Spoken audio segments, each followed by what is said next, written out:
Busy man sa showbiz commitments at iba pang projects, may time pa rin si Asia's multimedia star Alden Richards na makibanding sa kanyang A-Team fans at supporters. Hindi lang basta dumalo si Alden, nakisaya at full support siya sa community events ng A-Team.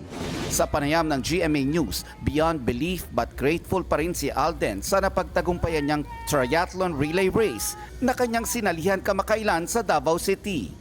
Sanay na raw ang kanyang katawan sa biking pero marami pa siyang challenges na hindi niya inasahan na kanyang kakaharapin sa araw na yun.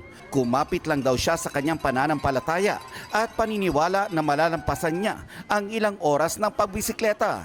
The race route was situated alongside the coastal road of Davao City. So bukod sa napakainit, yun yung isa sa physical difficulty. Yung hangin, during the last 10 kilometers, gusto ko nang mag-give up Kasi bumibigay na yung katawan ko.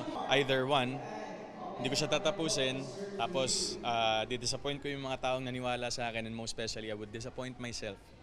Or I would finish it, bibigay ko lahat, I will empty the tank, and make everyone proud and happy of all the efforts I've done to be able to finish the race. So syempre, doon tayo sa positive. Kaya tinapos natin ang ganun.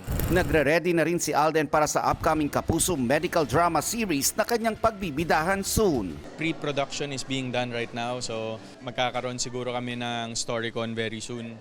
And most probably, middle of the year, start na ng grind.